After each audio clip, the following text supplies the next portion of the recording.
What if a man with no public company, no best-selling book, and no official title could still move inside rooms filled with presidents, royalty, and billionaires? Jeffrey Epstein built a fortune measured in hundreds of millions of dollars, yet his true currency was access. Watch until the end, because we will uncover how his properties, financial structures, and private networks were engineered not just for wealth, but for control that operated far beyond the law. The illusion of legitimacy. How Jeffrey Epstein engineered power. What if the most powerful weapon in a billionaire's arsenal isn't money but the illusion of legitimacy? Before the investigations, before the headlines, before the collapse, Jeffrey Epstein moved through elite circles with a confidence that suggested he belonged there. He had no public company to point to, no transparent investment fund, no audited empire displayed for the world to examine. Yet he was photographed beside presidents, royalty, hedge fund titans, and technology founders, as if proximity itself were proof of credibility. That was the first layer of engineering. Epstein understood something critical about high society. Perception compounds faster than capital. By positioning himself as a mysterious financial architect who specialized in managing the fortunes of billionaires, he created a narrative that discouraged scrutiny. If other powerful people trusted him, why wouldn't you? That was the psychological trap. His calm, almost clinical demeanor during interrogations later reinforced this illusion. He did not posture like a man under pressure. He behaved like someone accustomed to negotiation at the highest levels, as though consequences were merely administrative details to be resolved. The scale of his network eventually surfaced in staggering detail when the U.S. Department of Justice released over 3 million pages of documents. It exposed a web of flight logs, contact books, financial movements, and meeting records that suggested years of cultivated access. Access, in this case, was the true asset. Epstein's estimated net worth fluctuated around $500 million, but the more valuable currency was entry into private residences, elite conferences, and invitation-only gatherings where influence is quietly traded. He invested heavily in that access, maintaining multiple luxury properties worth tens of millions of dollars each, hosting private dinners, funding social events, and sustaining an image of intellectual refinement. His strategy was simple, yet precise. Embed yourself inside environments where accountability becomes complicated. When you are photographed with former heads of state, members of royal families, and industry magnates, you inherit their perceived legitimacy. The social signal alone creates a psychological shield. It suggests immunity, even when none legally exists. Over time, this shield can distort the behavior of institutions themselves. Journalists hesitate. Investigators tread carefully. Associates remain silent. Influence does not need to be declared, it only needs to be implied. What makes this phase of Epstein's life so chilling is not merely the wealth, but how effectively it was used to construct credibility from ambiguity. He mastered the art of appearing indispensable while revealing almost nothing about the mechanics of his fortune. That ambiguity became protective camouflage. The deeper question remains unsettling. How does social proximity to power evolve into perceived protection from consequences? Comment below, do you believe influence can quietly override systems, or does exposure always arrive eventually? The making of a financial gatekeeper. How does a college dropout from Brooklyn end up managing over $1.3 billion in stock transactions for one of America's most powerful retail tycoons? That question alone should stop you. Because before Jeffrey Epstein became a global scandal, he was something far more dangerous, a man who convinced billionaires he was indispensable. Born in 1953, raised in a modest Brooklyn household, Epstein had no Ivy League diploma, no generational wealth, and no institutional pedigree. He briefly attended college, but never earned a degree. Yet somehow, he secured a teaching position at the elite Dalton School, a private institution whose student body included the children of Manhattan's financial elite. That job wasn't about teaching math. It was about proximity.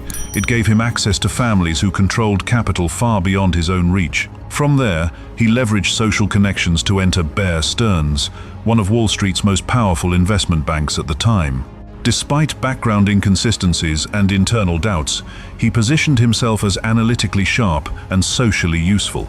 He studied how power operated in closed rooms. He absorbed language, posture, and strategy. And when he eventually left, he didn't walk away empty-handed, he walked away networked. Epstein founded Intercontinental Assets Group, branding himself as a discreet financial problem solver for ultra-wealthy clients facing complex financial disputes. It was vague enough to avoid transparency, sophisticated enough to discourage scrutiny.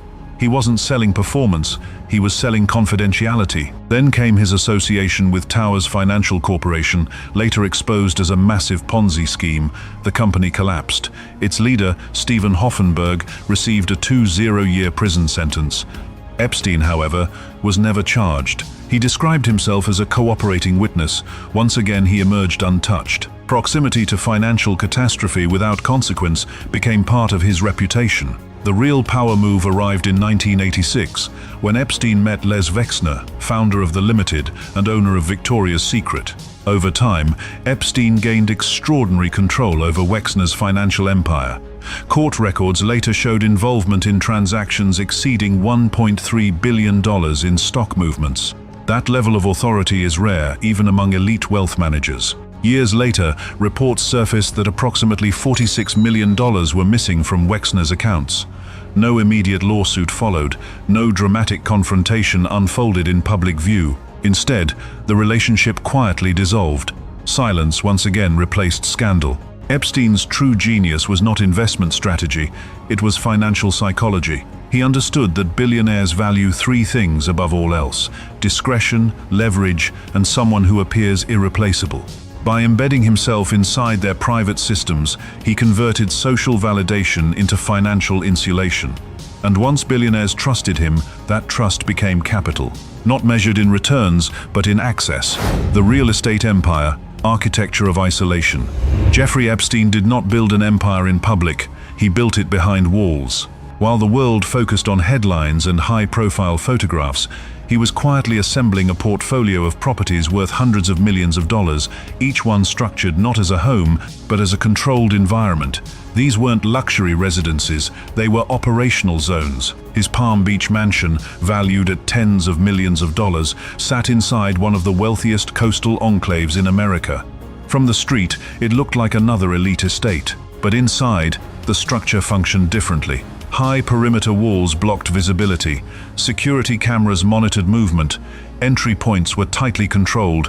Visitors did not simply arrive, they were screened, scheduled, and escorted. Staff layers created internal barriers, ensuring that guests saw only what they were meant to see.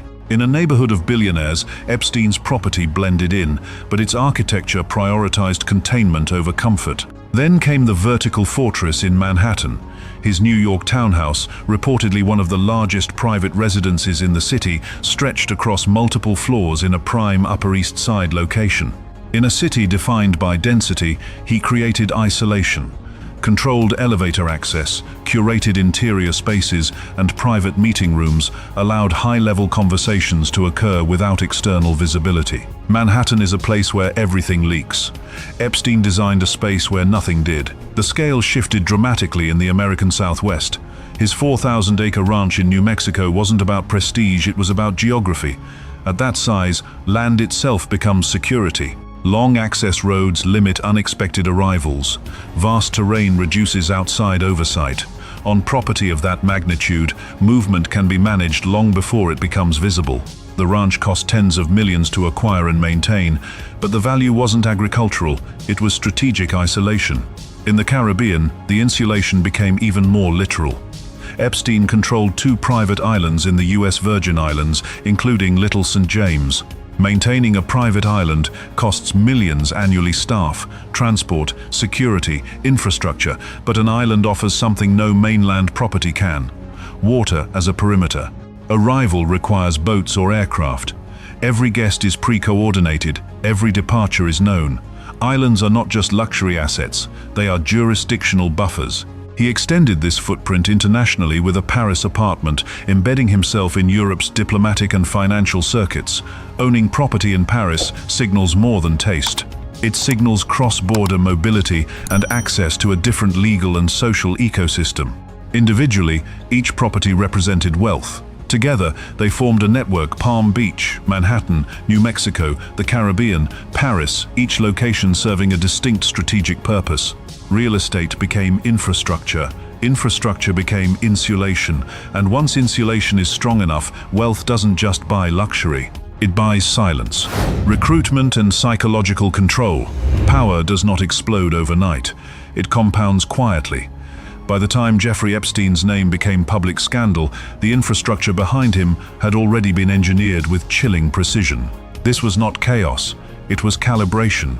Behind the image of a discreet financier stood a man controlling an ecosystem fueled by money, leverage, and psychological design. At the center of it all was liquidity. Epstein's fortune was estimated at roughly $500 million, a number large enough to erase obstacles without attracting immediate scrutiny. Unlike tycoons who flaunt wealth through corporate empires, Epstein's power operated through access. He positioned himself as a financial manager for billionaires, handling flows that move through transactions worth billions of dollars. That access created legitimacy. Legitimacy created trust. Trust opened doors. Recruitment was not random. Many of the young women who entered his orbit came from economically fragile environments. The initial hook was deceptively simple: a few $100s for a private appointment. For someone without stable income, $300 in cash felt immediate and real. The transaction was structured to look voluntary, small, and repeatable. But repetition is how control scales. Once payments became consistent, dependency followed. Dependency alters decision-making. Financial vulnerability becomes leverage. What made the system particularly insidious was its layered insulation. Epstein rarely acted in isolation. Intermediaries were used strategically. Some participants were reportedly offered referral compensation, creating a recruitment chain where peers introduced peers. Small sums multiplied across networks, but the true currency was silence. When money circulates within a closed circle, accountability weakens. The environment reinforced the hierarchy. Meetings did not happen in neutral spaces. They occurred inside properties financed and maintained at enormous cost. His lifestyle included holdings collectively valued at hundreds of millions of dollars, from high-security residences to remote compounds. Wealth was not decoration, it was intimidation disguised as luxury. Walking into a residence guarded, curated, and architecturally imposing shifts psychological balance instantly. Epstein also understood reputation management. Donations to institutions, social proximity to politicians, and association with ultra-high net worth individuals reinforced an aura of untouchability.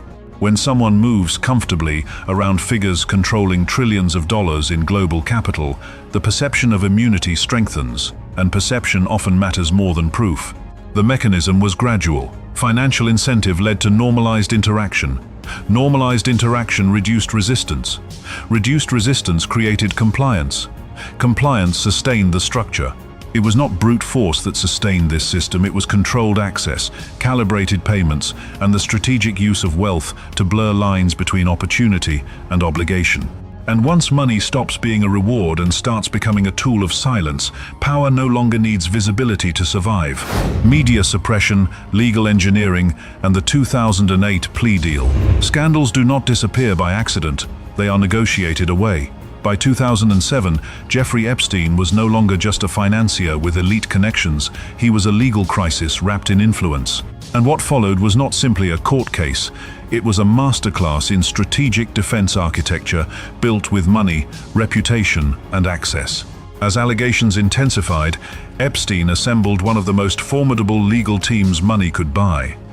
His defense included former U.S. Solicitor General Kenneth Starr, celebrated criminal defense attorney Roy Black, and Harvard law professor Alan Dershowitz, among others. Retainers for lawyers of that caliber often reach into the millions of dollars, and Epstein had the liquidity to sustain prolonged negotiations. Legal strategy became less about courtroom drama and more about controlled containment. Parallel to the legal maneuvers, pressure surfaced in the media ecosystem. Journalists investigating the case reported resistance, aggressive rebuttals, and legal threats. In high-profile cases, reputational risk can be as damaging as conviction. Managing narrative exposure became part of the defense strategy.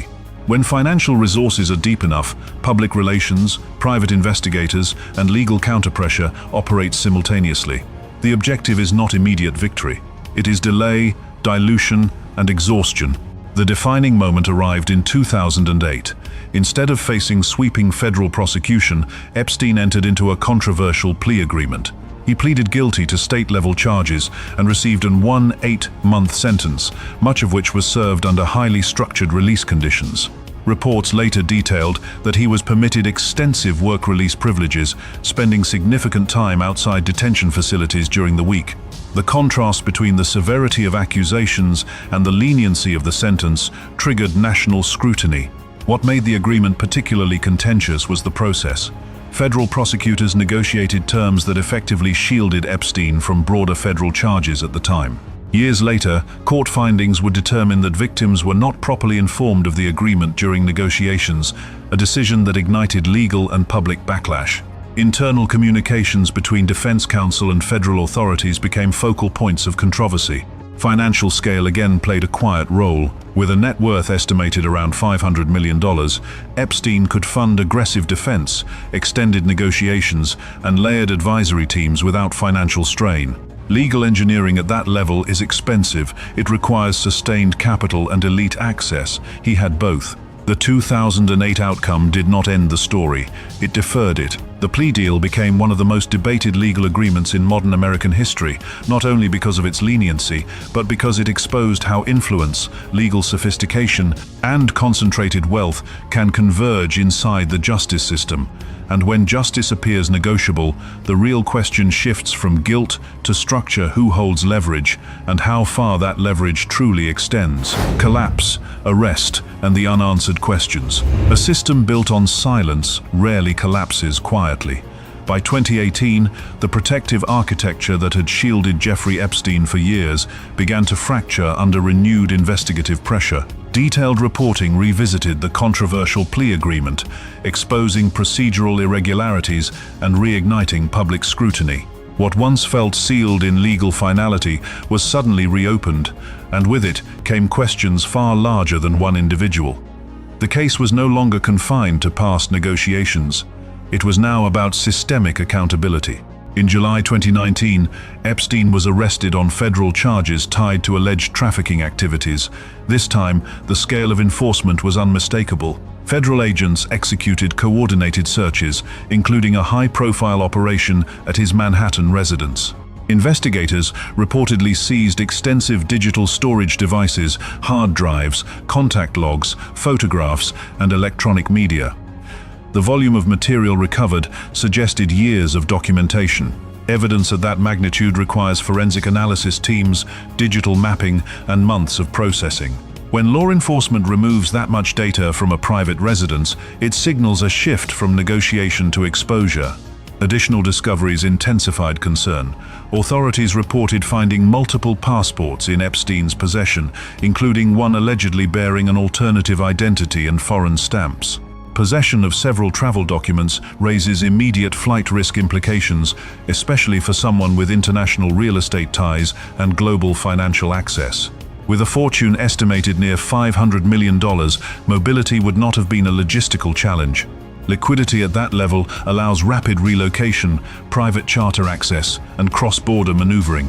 Then came a financial movement that added another layer of complexity. Just days before his death, Epstein reportedly transferred approximately $577 million into trusts and structured financial vehicles.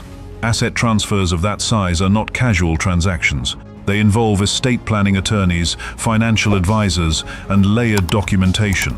Such movements affect victim compensation prospects, civil litigation strategies, and long-term control of capital. When over $500 million shifts hands within days of a high-profile detention, it invites scrutiny not just of motive, but of timing. On the 10th of August, 2019, Epstein was found unresponsive in his jail cell.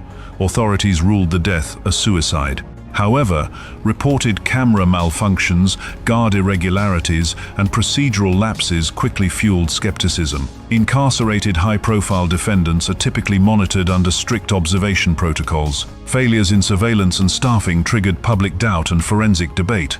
Independent medical opinions questioned certain injury interpretations, while official findings stood by the suicide determination. The divergence in analysis deepened uncertainty. What followed was not closure, but fragmentation. Civil suits continued. Co-conspirators faced prosecution. Associates distanced themselves. Political figures issued denials. Public trust eroded. The case evolved from a criminal proceeding into a broader conversation about institutional protection, elite networks, and whether concentrated wealth distorts enforcement thresholds. The unresolved tension lies not only in how Epstein died, but in how long he operated with apparent insulation. When financial power intersects with legal strategy, political proximity, and media management, exposure becomes delayed but not impossible. The collapse of his network left behind a question larger than one man. Was this an anomaly or a structural flaw embedded within systems that prioritize influence over transparency? And as investigations continue to surface fragments of that world, the true scope of what remains undisclosed may be the most consequential chapter still ahead. If you've followed this story closely, share your perspective below. Do you believe the system failed by design or by negligence? This story reveals three uncomfortable truths about extreme wealth and power. First, money at the highest level is often used not to display status, but to construct controlled environments, private estates, islands, and legal frameworks where influence can operate quietly. Second, elite networks function on mutual dependency, where reputation, leverage, and shared secrets become more powerful than contracts. Third, financial sophistication can be weaponized to delay accountability, using legal engineering, settlements, and strategic alliances to shape outcomes over years, even decades. Across parts of Asia and beyond, we see similar patterns among ultra-wealthy dynasties. Capital deployed to build private jurisdictions, long-term influence structures, and legacy systems that outlive headlines.